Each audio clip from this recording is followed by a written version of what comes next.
तो ममता करे भगवान में और जीवन के एक एक क्षण को भगवान में लगाए रखे, तब जीवन की वास्तविक सार्थकता है।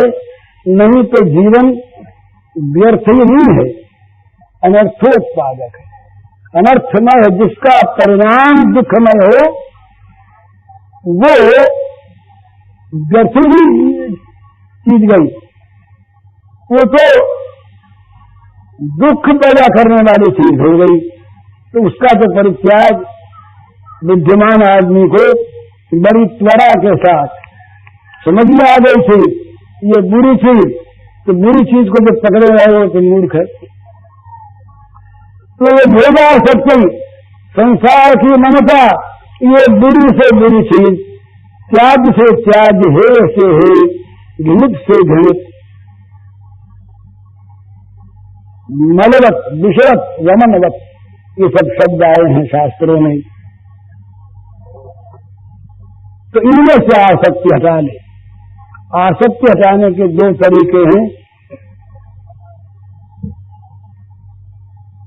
एक है इनमें जैसा अभी कहा वैसा दुख देख देखकर मन को हटाना, और दूसरा तरीका है भगवान में आसक्त हो जाना, जिससे ये सब अपने आप इनकी अनासक्ति हो जाएगी।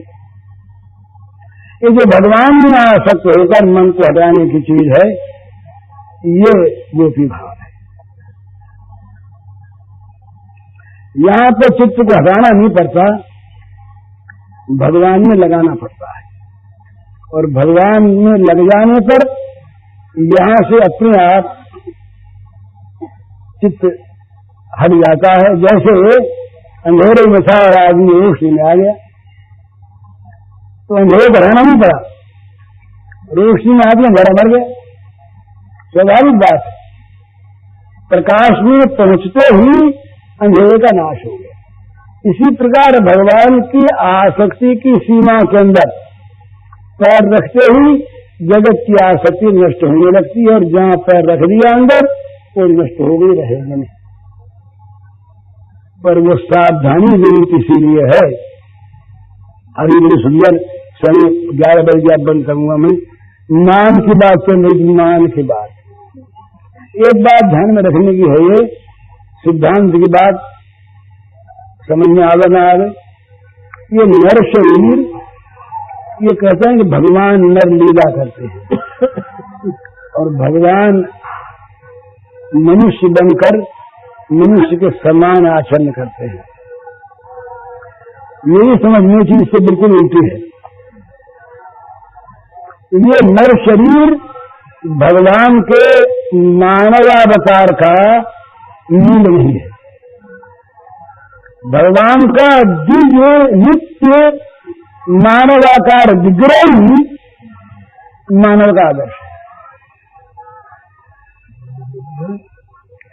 भगवान ये मानव के शरीर को देखकर, शरीर का निर्माण होने पर भगवान मनुष्य की सी लीला करने के लिए मनुष्य बने, ऐसा कहते हैं। तो इसमें मानव शरीर की मुख्यता हुई ना,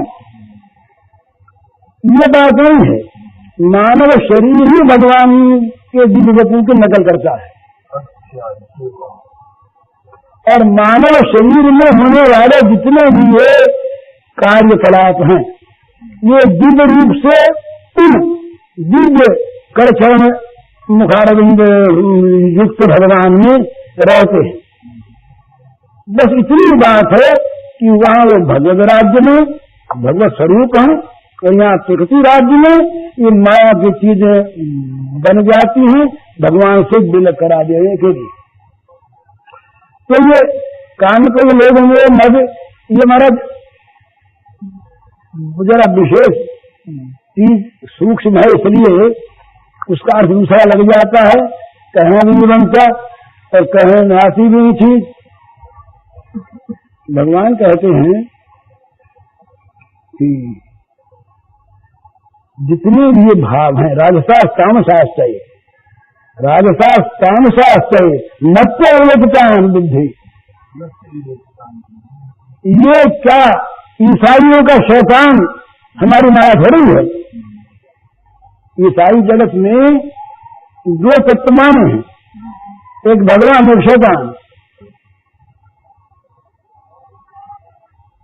शैतान जो है ये भगवान के मार्ग में रोड़ा अटकाता है। बाइबल में इसका बड़ा वर्णन है शैतान का। तो हमारे यहाँ वो जो माया है ना, माया, हमारी माया जो भगवान की शक्ति है, शैतान भगवान का विरोधी है।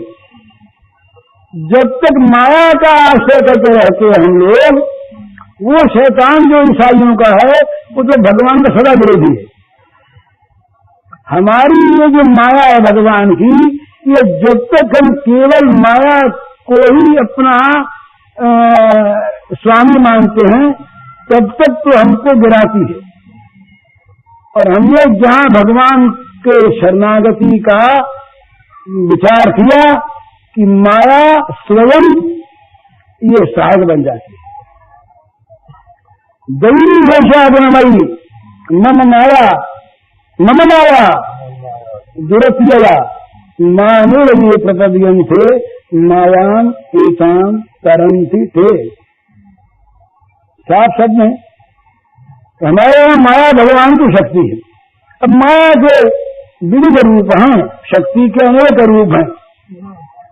एक रूप कई शक्ति माया जीव को मोहित करती है।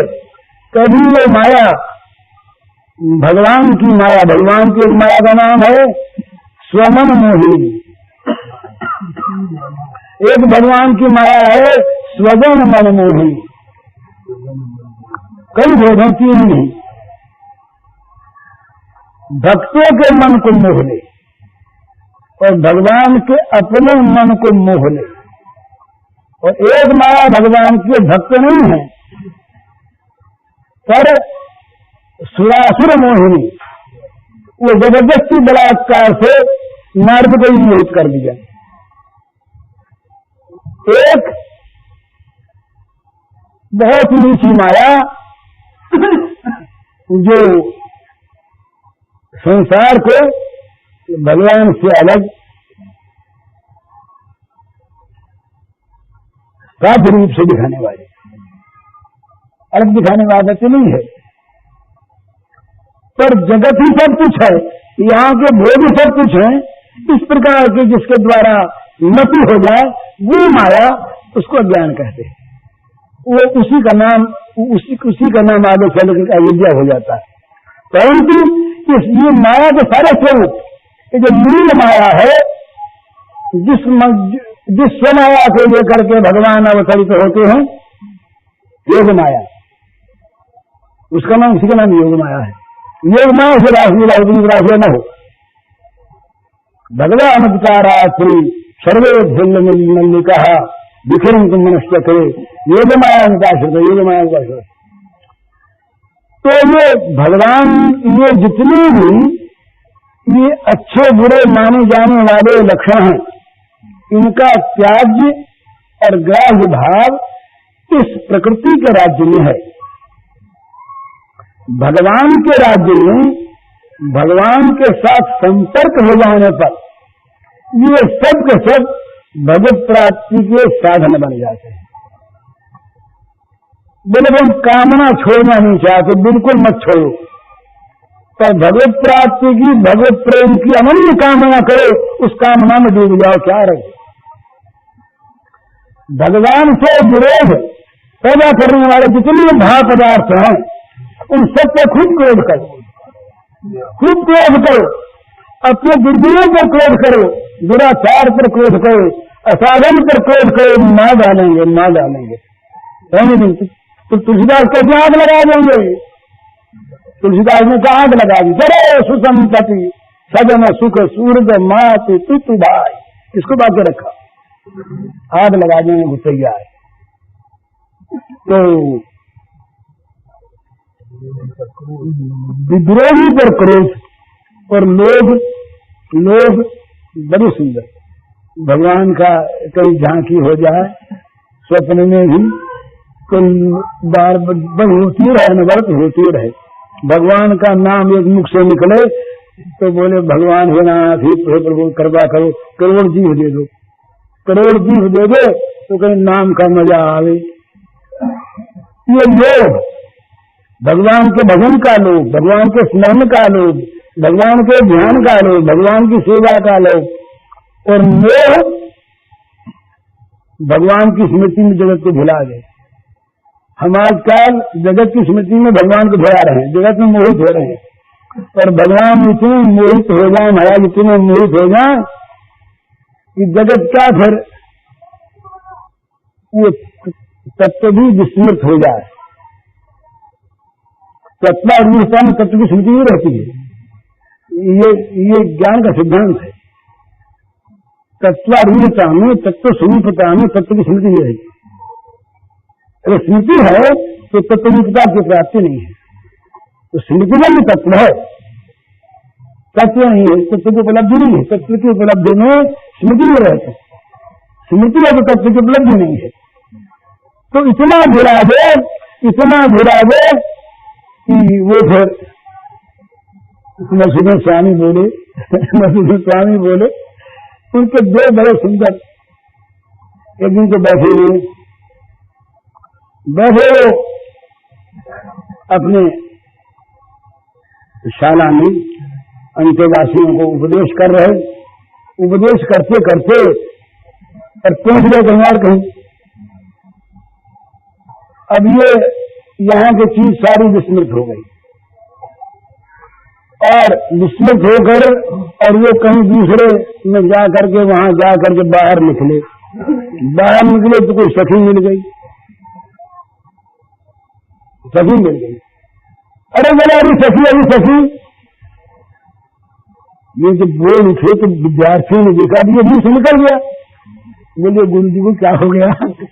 अरे सखी को ना हो गई यहाँ पर। बोले महाराज सखी कौन? बोले सुनी सखी।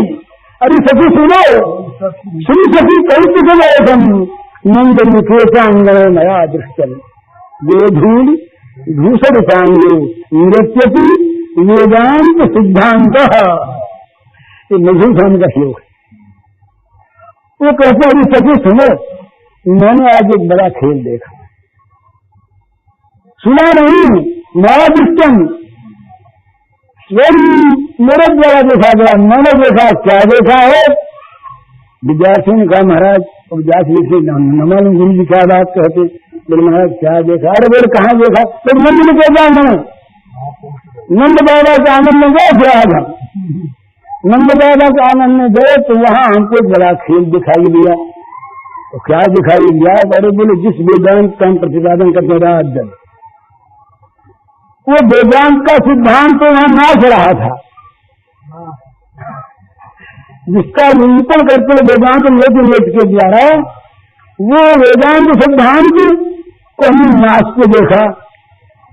क्या कैसा था? बोले सारे शरीर में उसके वो ब्रज की धूल लगी हुई थी, गोधूल दूसरे सांगो। वो ब्रज के अभिषेक क्या हुआ? ब्रह्म वेदांत सिद्धांत नाच रहा था, हमने अपनी आंखों देखा। तो ये तत्वरूपता नहीं रही, तत्व की स्मृति नहीं है। पर वो एक बार यहाँ तक कह लिया कि क्या स्वर्ग सिंहासन अद्वैत दीक्षी पथित विकास किया स्वर्ग सिंहासन लब्ध दीक्षा सथेन सेनाथ वयम हथेन दासी कथा गोप वधु लिखेन। सथेन ईश्वर शब्द में बड़ा स्वारस्य है। यही तो मान वाली बात है। गाली निकालने में गाली दी है। तो ये मान जो है हमारे बीच में एक शब्द, ये मान जो होता है ये भगवान के सुखार्थ होता है और उसके बाद दैन्यार्थ होता है। ये आप देखेंगे मान लीला में, मान करके जब श्रीमती मन जाती हैं फिर पश्चाताप करती है, मैंने बड़ा पाप किया, मैंने कितनी बुराई की। ये दैन्य के आनंद का एक साधन है मान। प्रेम में दैन्य आवश्यक नहीं है, दैन्य की भूमिका पर ही प्रेम का प्रसाद उठता है, नहीं उठ सकता, ये उसकी वृत्ति है। तो दैन्य की वृत्ति पर प्रेम का प्रसाद उठता है। अगर दैन्य की वृत्ति में अभिमान है तो प्रेम कभी आ नहीं सकता। इसलिए जो राजा का मान है, ये मान राजा के दैन्य का पूर्ण रूप है। दैन्य के लिए मान होता है। तो भगवान में किसी प्रकार से मन लगे, हरेक आयोजन का, हमारी हरेक क्रिया का मुख भगवान की ओर हो जाए। जो जिसका हम तो करते हैं इसको करते रहे, पर उसका मुख भगवान की ओर मोड़ में इतनी करना है। कला, नृत्य, संगीत, व्यापार, नौकरी, पेशा है, वकीली, जजी, डॉक्टरी। उस दिन आप लोगों ने देखा होगा यहाँ जो नृत्य कर रहे थे उनमें बड़े बड़े प्रोफेसर भी थे, बड़े बड़े विराट के पासशुदा लोग भी थे, जज भी थे, वकील थे, डॉक्टर थे, वैद्य थे, शास्त्री थे, आचार्य थे, बनिया थे, वैश्य थे, शूद्र थे, अनपढ़ लोग भी थे, गंवार लोग जिसको हम कहते हैं ऐसे लोग भी थे। पर उस समय जैसे सबकी एक गति थी, एक लक्ष्य था, एक क्रिया थी, सब के सब उन्मत्त से होकर भगवान के नाम में नृत्य कर रहे थे। इसी प्रकार से हमारे जीवन की गति, हमारे जीवन का मुख ये भगवान की ओर कर देना चाहिए। इसी में मानव जीवन की सफलता है, नहीं तो मानव मानव नहीं है। मनुष्य को मनुष्य बनाने के लिए, मनुष्य मनुष्य बने, इसके लिए सर्वप्रथम आवश्यक वस्तु है मनुष्य भगवान की ओर लगे। जब तक भगवान की ओर नहीं लगता तब तक वो पशु है, पिशाच है, राक्षस है, असुर है, कुछ भी है, मानव नहीं है। मानव के जीवन की जो स्वाद है, जो उद्देश्य है, उसमें जो लगे सो मानव, उसके विपरीत कहे मानव कैसा? मनुष्य रूप में मृगाश्चरण थे, ये मनुष्य के रूप में वो अंत में एक तुलसीदास जी का एक छंद, बंद करें इसको, वो कहते हैं तिन खर सूकर स्वान भले, तिन खर सूकर स्वान भले, जड़ता बसते न कहें कछुए, जिनके मन राम सो यह नहीं, सो सही पशु पूछ दिखान न द्वय। जिनके मन राम से लिए नहीं, सो सही पशु पूछ दिखान न द्वय। जननी कतधार मुई दसमास, जननी कतधार मुई दसमास, भई किन बांझ गई किन चुए, जर जाई से जीवन जान के नाथ, जिये जग में तुम्हारो बिना है। एक एक शब्द ध्यान देने के वो कहते हैं कि उन मनुष्यों से खर सूकर स्वान भरे, जिनके मन में भगवान से प्रेम नहीं, ऐसे मनुष्यों से उनकी अपेक्षा गधे कुत्ते और सुअर, खर सूकर स्वान, गधे सुअर कुत्ते, हाथी का नाम नहीं देना, हाथी घोड़ा गाय नहीं कहा, खर सूकर स्वान भले, गधे सुअर कुत्ते अच्छे। क्यों? वो बेचारे मनुष्य की तरह से अभिमान, बस ये तो नहीं कहते कि हम बड़े अक्लमंद हैं, हम बड़े बुद्धिमान हैं, हम बड़े ज्ञाता हैं, हम बड़े जानने वाले हैं, हमारे समान कौन है? जड़ता बस, तो न कहें कछुए, वो बेचारे जड़ता बस कुछ कहते तो नहीं। पर जो मनुष्य है